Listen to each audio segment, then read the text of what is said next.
पथराव और घातक हथियारों से तोड़फोड़ मचाते हुए इलाके में दहशत फैलाने वाले तथाकथित भाई लोगों को पिंपरी चिंचवड़ की वाकड़ पुलिस ने अच्छा सबक सिखाया।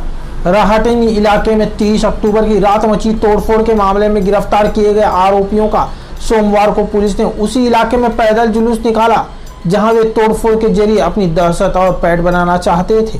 हाथों में हथकड़ी पहनाकर बीच बीच में लाठी भाजते हुए निकाले गए जुलूस को देखने के लिए इलाके में भारी भीड़ इकट्ठी रही। गिरफ्तार आरोपियों में शुभम निवृत्त कवड़ेकर, दीपक नाथ मिसाल, मंगेश मोतीराम, कैलाश हरिभाव वंजाली, आकाश महादेव कांबड़े, सनी गौतम गवारे का समावेश है। उनके साथ उनके 2 किशोर उम्र के साथियों को भी वाकड़ पुलिस ने हिरासत में लिया है। गिरफ्तार आरोपियों को अदालत ने 3 दिन तक पुलिस कस्टडी में भेजने के आदेश दिए हैं। सोमवार को उनकी पुलिस कस्टडी का आखिरी दिन था। कस्टडी खत्म होने के चलते वाकड़ पुलिस की डिटेक्शन ब्रांच की टीम ने सभी आरोपियों के साथ तोड़फोड़ मचाने वाले स्थानों पर ले जाकर निरीक्षण किया। इसी दौरान सभी आरोपियों को हाथों में हथकड़ी पहनाए रखी और उन्हें पैदल ही सभी जगहों पर ले जाया गया। बीच बीच में उन्हें डंडों का प्रसाद भी दिया गया। पुलिस ने उसी इलाके में इन बदमाशों का पैदल जुलूस निकाला जहां वे तोड़फोड़ के जरिए बतौर भाई के अपनी दहशत और पैठ बनाना चाहते थे। उनसे तोड़फोड़ में इस्तेमाल किए गए 2 कोयते भी बरामद किए हैं। उनकी तोड़फोड़ से लोगों का काफी नुकसान हुआ था। फलस्वरूप आरोपियों के ऐसे जुलूस से लोगों ने काफी राहत महसूस की। पिंपरी चिंचवड़ पुलिस कमिश्नर कृष्ण कुमार का कहना है कि आरोपियों को वारदात की जगह ले जाकर इन्वेस्टिगेशन करना पड़ता है, उसे जुलूस निकालना नहीं कहेंगे। अगर वो हिंसक आरोपी हैं तो उन्हें हथकड़ियां पहनाकर ले जाना चाहिए। कि पुरानी परंपरा रही है, इस परंपरा की कमर तोड़नी बहुत ज़रूरी है ये, और इसके लिए हम सख्त से सख्त कार्रवाई कर रहे हैं।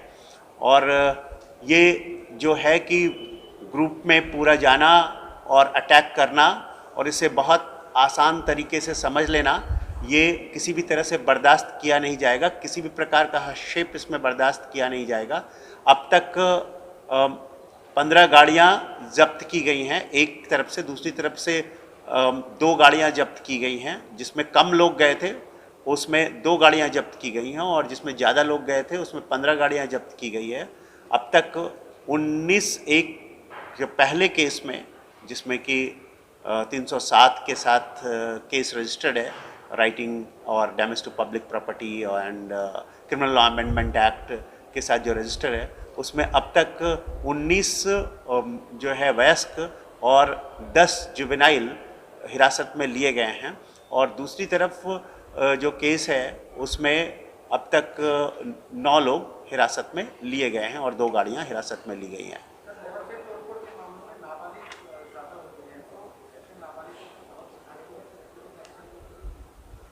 देखिए, नाबालिगों के लिए कुछ कानूनी नियम हैं, पर उनको वो अगर क्राइम बालिगों के साथ मिलकर कर रहे हैं तो वो क्राइम का हिस्सा बन जाते हैं।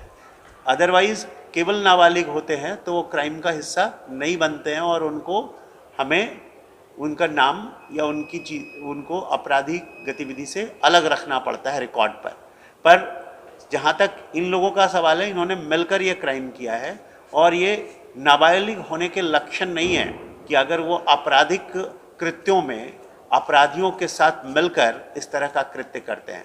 यहाँ सबसे महत्वपूर्ण बात यह है कि जब ये अरेस्ट होते हैं, जब इन्हें लाया जाता है, तब माता पिता कहते हैं, उनके जानने वाले कहते हैं कि ये बहुत छोटे बच्चे हैं, इनके साथ इनको कुछ पता नहीं था, ये ऐसा नहीं कर सकते। बहुत बार लोगों की पत्नियां मुझे फ़ोन करती हैं कि साहब हम तो व्यापारी हैं, हम ये ऐसा कैसे कर सकते हैं। अरे आप ऐसा कैसे कर सकते, पर आप दिखाई पड़ते हैं मोटरसाइकिल पे, कार पे, लाठी डंडे तलवार लेकर के, और आप कहते हैं आप कैसे कर सकते। तो घर वालों की भी ये जिम्मेदारी है कि अगर आपके परिवार के लोग गलत कर रहे हैं, जा रहे हैं, असमय बाहर निकल रहे हैं, तो आपने उन्हें रोकना, समझाना, क्योंकि पुलिस तो करेगी अपना काम और जब वो काम करेगी तब आपके चाहने पर भी आप उसे बचा नहीं पाओगे। तो सही समय ये होगा कि आप पहले से उन्हें सतर्क करें कि किसी को भी बख्शा नहीं जाएगा। हम एक एक नाम निष्पन्न कर रहे हैं। अगर उसमें 60 लोग थे, 70 लोग थे, जितने भी थे, प्रत्येक नाम निष्पन्न किए जाएंगे और प्रत्येक को हिरासत में लिया जाएगा और प्रत्येक को उचित कलमों के अंदर उन पर कार्रवाई की जाएगी।